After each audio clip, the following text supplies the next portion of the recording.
Welcome back to my channel. I am your favorite mother of three, Bougie Vintage.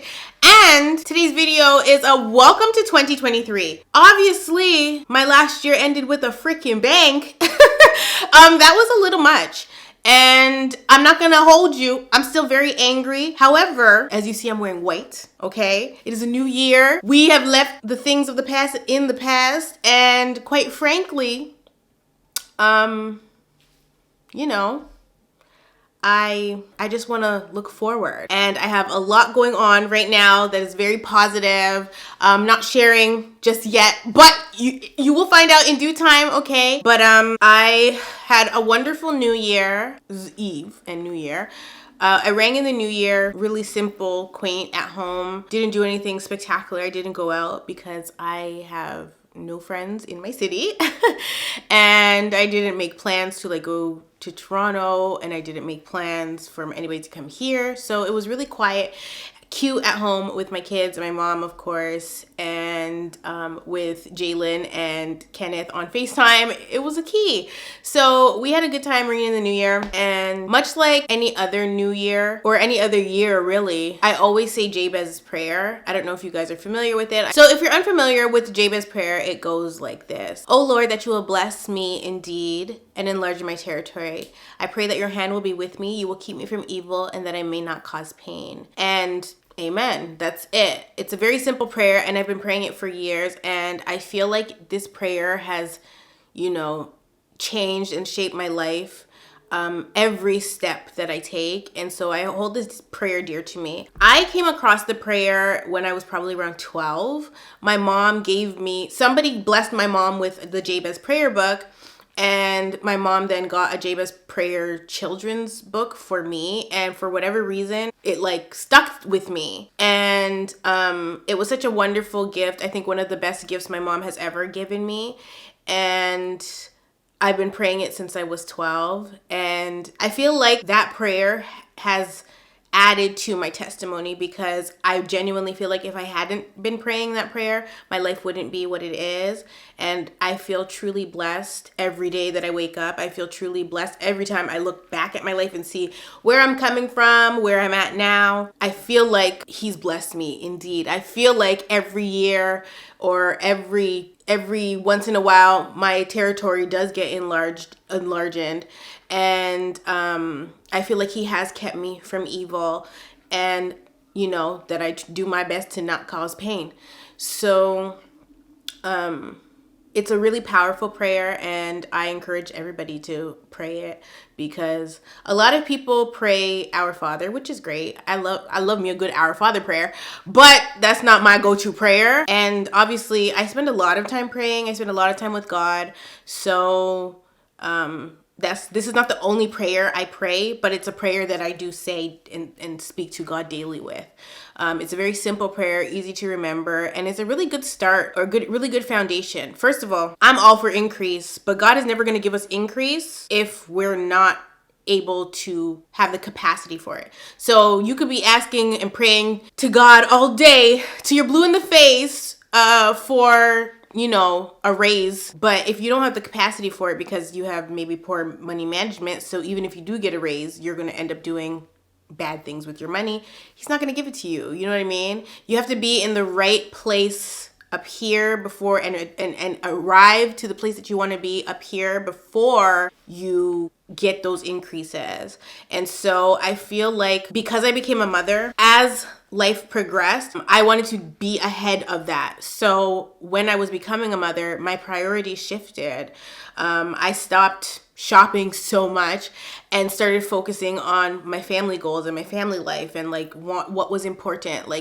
Purchasing a home to me was more important than designer bags. Okay. So I had to get my priorities together, because prior to having kids, my priorities did not really exist. I was just BMF, blowing money fast. So once I started having kids and my brain shifted, I was better at managing my money versus before, where I wasn't managing it because I didn't feel an urge to or a need to, because I was young and didn't have any real responsibilities outside of paying my bills, which was just rent at the time and probably my phone. So no matter where I've been at in life, I've always gravitated and prayed this prayer. So shortly before my YouTube took off, I would be walking to work saying this prayer, and I was walking to the bus stop to get to Shoppers Drug Mart, and I'd be praying this prayer. And, when I moved to Ottawa, I was still technically in the shelter. I didn't move here with a place to live. When I moved to Ottawa, I obviously was with somebody at the time, but we did not have a home when we moved here. When we moved here, we had to stay at the Ottawa Inn, which is an extension of shelters in Ottawa. So pretty much I came from a shelter in Toronto and moved to a shelter in Ottawa when I first moved here. And they had us put up at the Ottawa Inn. It's like a motel pretty much, and then from the Ottawa Inn has these like tiny apartments that they can put you in if they want the space back at the hotel. So somebody had moved out of the little, it's not even a bachelor apartment, it's literally like this giant room, and it has a kitchen and a bathroom, but like it's not a bachelor. I don't know what to call it. It feels like a bunker. It's just like a comma, okay? It's just a comma. So we moved in there, and that place was considered the shelter. But because we were a couple, it was like, okay, you only have 2 months to find a place and move out. And so because God is good, we were only there, I think, a month. And so that was like October. We had until like November to move, but and I was going to work at the time and coming back home to this random little hole in the wall. So we obviously started shopping around and looking for a place to live, and then we came across these apartments that were literally walking distance, so we didn't have to like buy like get a moving truck. We didn't have anything anyway. We had our suitcases with all of our clothes, and what else? We had our suitcases with all of our clothes, and we also had just our essentials, just our essentials, nothing, no furniture, nothing. So we were able to walk our luggage over to our new place because it was pretty much on the street adjacent to the house that we were staying, or the little apartment we were staying at. And we moved into this place. The rent was like $750 a month. It was great back then, girl, 2015. And that was my first apartment in Ottawa in Vanier. Right before we moved into that place, I could see the shift happening on my YouTube channel because I had just started telling story time. And when I was telling these story times, the 2 story times that I filmed in that house, or in that little tiny hole in the wall that changed the trajectory of my life, was the Mexico story time and my deadbeat dad pastor story time. Those are the 2 story times that really put me on the map. And I filmed both of those stories in that tiny little place. I'm gonna cry. In that tiny little place, not knowing, I'm thinking maybe I get 2,000 views, girl.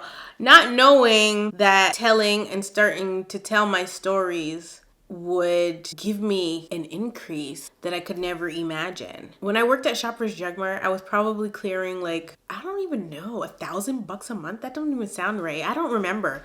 I don't know how much money I was making. I was a supervisor at Shoppers Drug Mart. I don't know how much money I was making. But the first time I realized that I'm probably gonna quit my job was when I made like $2,400 from YouTube. And that was the most money I had ever gotten from a job before. And I was like, whoa, this is good. But I didn't want to quit right away, but I did want to pour into my channel. So I decided to keep pushing the content, but not quit my job. I just told my boss, or my manager at the time, that I would be coming in there and not taking as many shifts because it didn't make sense at that point for me.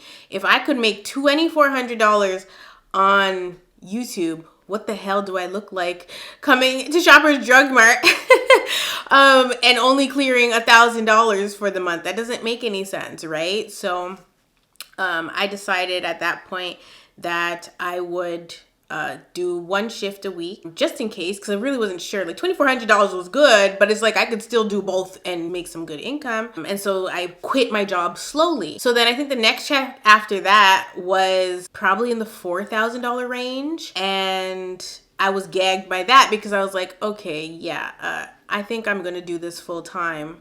I'm going to quit my job like Beyonce, girl. I'm going to quit my job, and I have not looked back, and I do not regret it. And if I could go back and do it over again, I would. This has been the craziest journey that I've ever been on. There have been so many highs, so many lows, so many changes with my channel. It's just been so wonderful to be able to do this for the last 8 years. No, is that right? 15, 16, 17, 18, 19, 20, 21, 22, 23. 9 years, okay? And this is obviously, 9 is a wonderful number. And I'm excited about where things go now, because I feel like my channel has gone through so many changes over the last few years. And the season that I'm in right now, baby, where I'm at right now, my channel is going to take another turn. And this is so crazy. I feel like I'm having a full circle moment because in 2019, or was it 18?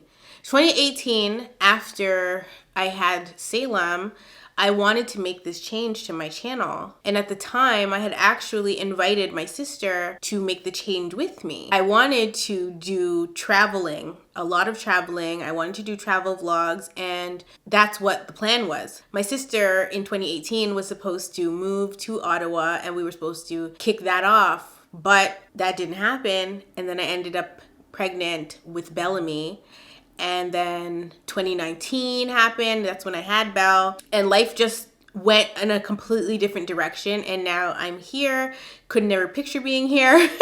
But I'm here and I'm happy. And I'm just like, I'm finally going to get to do what I wanted to do back then. And so it just feels right. It feels like this is what I'm meant to do. And I'm just really excited to get the ball rolling. That being said, let me go back to the job. So I'm at Shoppers Drug Mart and I'm still working, keeping my discount alive, okay? Because I had, I had a cute little discount. I think it was 30% when I was working at Shoppers. So I loved that. And sometimes I'd do some grocery shopping there because there's groceries there, but not like a lot, but like stuff that I like. And makeup and stuff. So it was an ideal place for me to keep my discount with. But then eventually I ended up quitting because I started making $10,000 a month. And that was like life-changing money, right? It was something I never ever had ever imagined, that I could even make that much money in a month, much less, girl, 3 months. Like, I never thought I would touch that much money from a job in 1 month. And then it happened consistently, and then it's increasing. And I'm like gagged by that, right? And I'm 22, 23, what was I, about 23 at the time, and childless, of course, and just what I thought was living my best life, but it really wasn't, because I didn't do much with the money. I wasted the money. And I didn't do anything with the money. And then once I got to the end of that first year and I calculated how much money I made, and then I sat and I thought, and I realized, you made so much money and you didn't buy a house. You didn't do anything that you could like show for it. Like, I had no, like, there was nothing that I could show for that I had been making decent money, and I felt really bad about it. And then fast forward to moving into my new place, because I was making that money, I was like, I can't be making this money and living here in the ghetto. Oh God, girl. So I was like, we need to get out of here. And so we started looking for a new place, but it was hard to find a new place because at the time, baby, the credit was shot. Okay. My credit was so bad when I moved to Ottawa. Like, oh my God, God is so good. My credit was horrible. Okay, when I moved to Ottawa, my credit was so bad, it didn't even make any sense. We couldn't get a place, like an apartment, because I had crappy credit and the person that I was with had crappy credit. So, like, we were struggling to find a place, but finally, when we moved into that first little place, he didn't really care about the credit situation. He was just like, y'all gonna have my money on the first or not? And we were like, hell yeah. So that's what we did, Then when we moved to our next place, I always kind of felt like God was setting me up. So like the right people would come along and fall into my lap when it was time to make certain moves. And it was always such an easy transition. So when we found our second apartment in Ottawa, which when we first moved in, I absolutely loved the place. I hated the red wall. Shout out to Mary. I hated that ugly ass red wall. I hated the painting in the house. But it was a single guy that had lived there previously, and then he pretty much couldn't afford to live there anymore because he lost his job. So he couldn't afford to live there anymore, so he wanted to rent it out. He'd never been a landlord before, and so this was perfect, obviously. So I go to see the house, love the house, and I explained to him, I said, look, I ain't got the best credit now, but what I do have is cash. So I showed him, proof of my income, and I showed him proof in my bank account that the money is there. And from that, he was pretty much like, okay, cool. You seem pretty dope. Like, you can live here. And so that was easy peasy. Got the place, no credit check. And then I started getting baby fever, and I was like, I can't go and be a mom one day and I ain't got a car. So I started working on that because I had money. So I felt like I didn't know what way YouTube was going to go the next year. That's the panic about being an influencer. Like, you don't know if you're going to have a good month or a bad month. You just don't know. Even if it is consistently rolling in and you're making 10 grand, 11 grand, 12 grand, you don't know if it's going to always be like that. It's a very scary position to be in. It's not for the weak, let me tell you, because there have been times where I'm just like, this ain't it, girl. But you keep pushing and you keep fighting because you love what you do. Now, I end up deciding, based on, I think it was my Christmas check of 2016, that I am going to make sure I secure a vehicle, even though I ain't got no damn license, okay? I didn't have a license, but I said I'm gonna buy a car because faith without works is what? Faith without works is dead, okay? So keep in mind, all this time I'm praying Jabez's prayer, okay? Jabez's prayer is always leaving my lips. So I say I'm gonna go out and buy me a car.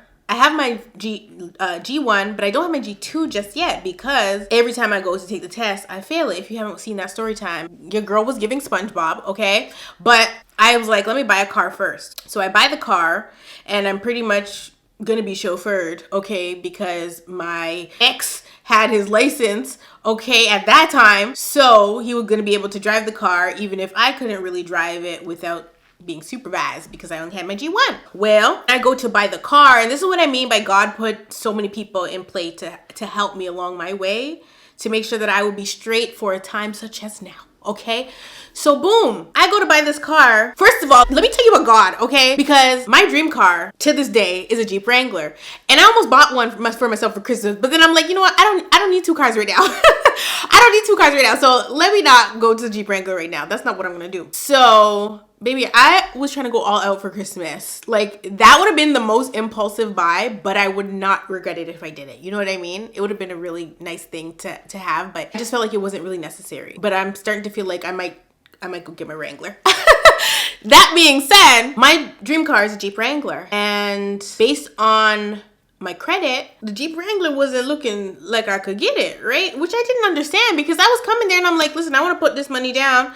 But the car dealership, it might have been a race thing. I don't know. Now that I'm thinking back on it, I'm like, I had so much money to put down. Why couldn't I get the Jeep Wrangler? Because they wouldn't let me put the money down on the car that I was trying to get, or as much money, but they still let me put money down on it. But like, why wouldn't I just have been able to increase the money and put it on the Wrangler? They didn't want to sell me a Wrangler, girl. They didn't feel like I should drive it. I feel like that right now. I'm mad, girl. Anyway, I couldn't get the Wrangler at this one dealership. So I had gone to like this mom and pop dealership, and they had this white Wrangler with the sand colored seats inside, which is what I really wanted. I didn't care for the white exterior, but I wanted the tan bucket seats on the inside. They were leather. And so that dealership pretty much okayed me. But the car was used, which is fine, by the way, but it was it was on the too used side, it was more used. It wasn't the best deal, but I wanted the Wrangler so bad. It was giving Brandy and Moesha, okay? When Moesha didn't want the brand new car from her daddy because she wanted that little bucket. The Jeep, girl, it was a mess. But I wanted that car. But the reason I didn't get the car was because me and my ex and two other people were supposed to go on a trip to Jamaica.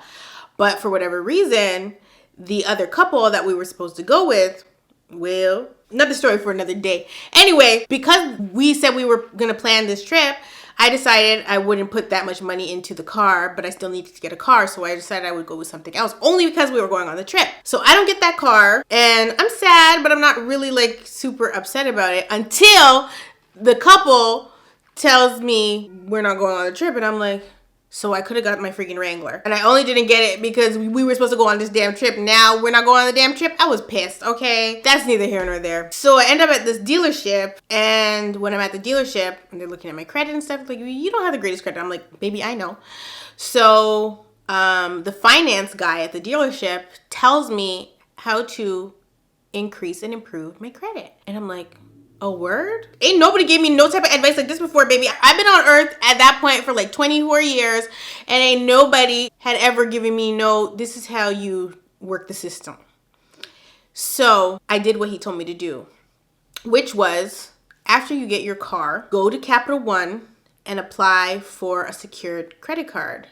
So this is pretty much a Capital One credit card reports to the credit bureau. So even though you put down a security amount on that card, I think it was like $300 plus. I think you could put up to, I don't remember how much you secured down, but you put $300 on that card and then you use the card. But with me, because I made so much money, I put the secured funds on the card, used the card, paid the card immediately. They gave me an increase. And then they kept giving me increases to the point where I got the card to the max amount that they could even lend you. And then to this day, I still use that card. I still, and that card literally changed the game for me where my credit was concerned, because when I moved to Ottawa, my credit was 490, baby.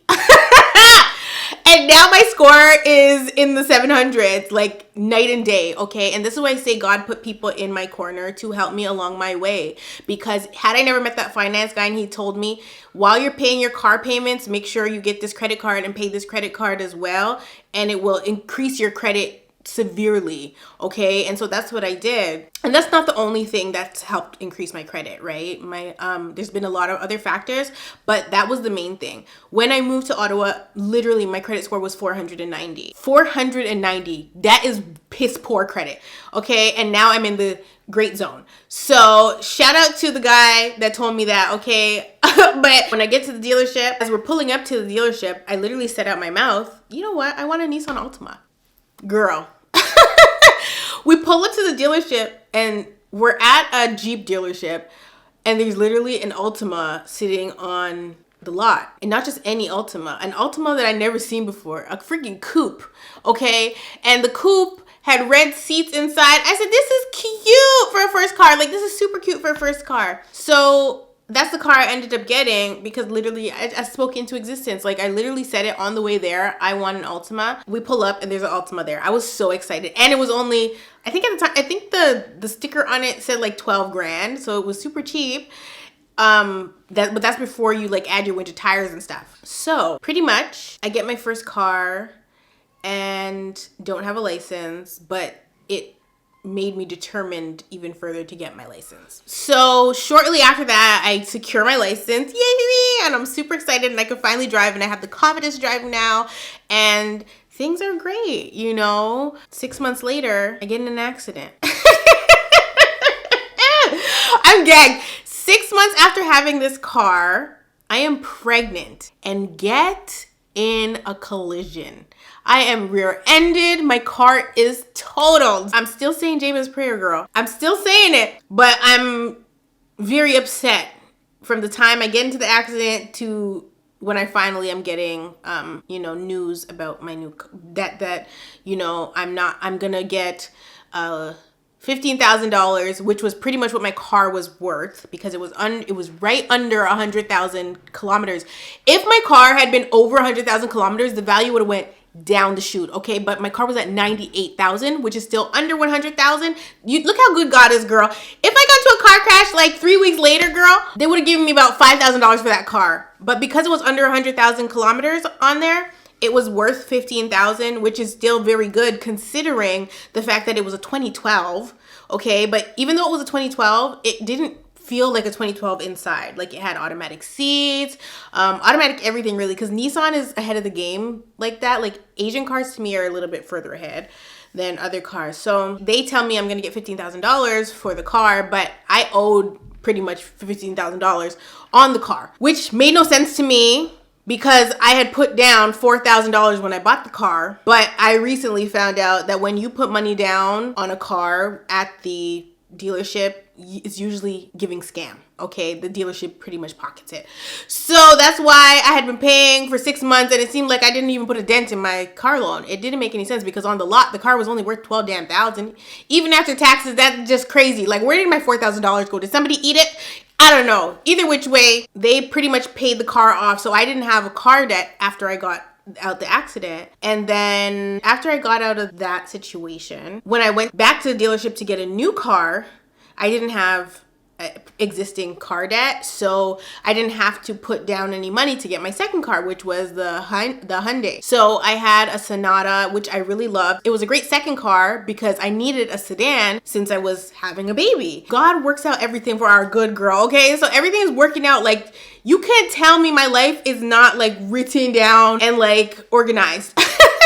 In some book in heaven, okay? Because it just happened so organically. Like, it was just like if a bad thing were to happen, a good thing would follow. So I always knew God was in my corner. That's why I don't be doubting God, okay? Or when bad stuff happens, like what happened the other day, I don't be doubting God, okay? I don't get mad at God when stuff looks like it's going wrong, okay? Because I already know he's working it out. So I don't be pressed about it, okay? I might drag somebody because well-deserved, but I don't be pressed about it like that. So the next thing that happened was I get my new car, don't have to put any money down on it, $0 down, get the new car, credit's still going up. My monthly payments, they were either less or around the same, but like it was overall great and I'm still making decent money. I have say and you know, I'm living my best life for the most part. I'm living my best new mom life.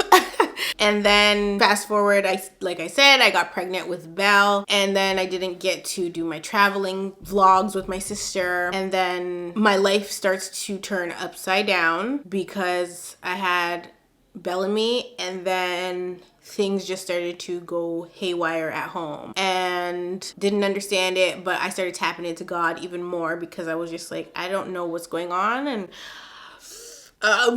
well, I need some help here, God. So, you know, I get closer to God, but as I'm getting closer to God, I'm getting further away from my spouse and I don't understand what's going on. I'm freaking out. It's looking all bad for me, okay? Then pandemic happens. Cheating scandal happens. I get pregnant again after the cheating scandal, like a real freaking idiot.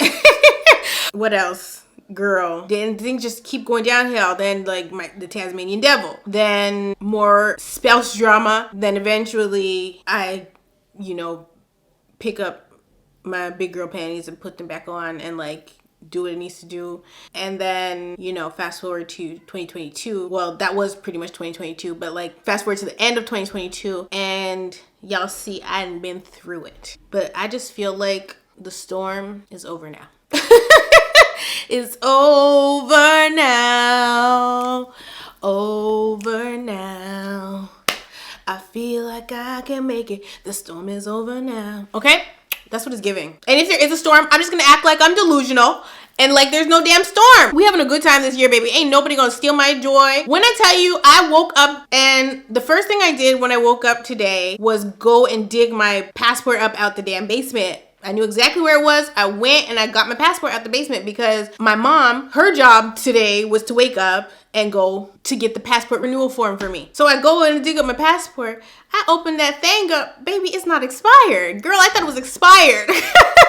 So me thinking my passport's expired, I was like thinking, okay, well, I'm gonna have to renew my passport. Then I could start this Bougie World Tour, girl. But the passport's not expired. So the Bougie World Tour will commence very soon.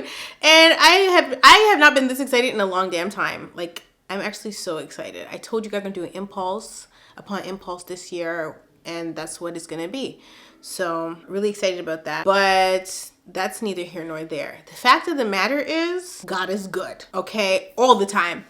And in 2023, we're not letting nobody steal our joy. And that's on period. People don't get to come up in your bubble and pop it. People don't get to come up in your bubble and, you know, affect what's going on with you. They could do all the confusion and chaos they want to do outside of the bubble.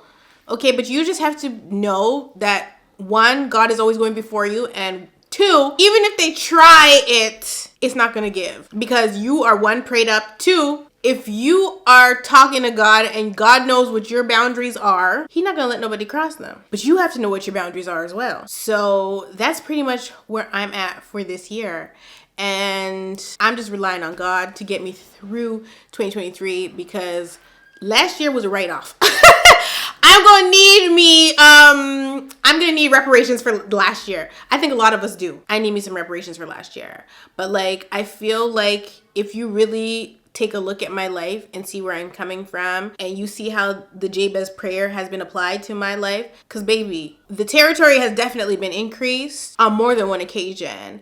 And sometimes I would be in these places where I would be praying for my territory to be increased without praying for the capacity to be able to hold the increase. You can't be praying for increase and you don't have the capacity for it. So I had to learn to pray for the capacity and work out in my mind and even on paper sometimes how I'm going to facilitate what I'm asking God for. I don't be asking God for stuff I know I can't facilitate, okay? You gotta make room, baby. Which is why, girl, this is a word. This is why it's so important you think, okay, let me give you an example. It's in the small things. So if you think it's not a big deal to declutter, that's false. And I mean physically declutter. Decluttering of your mind, decluttering of your spaces in your home. It's important to declutter. For me, just last night,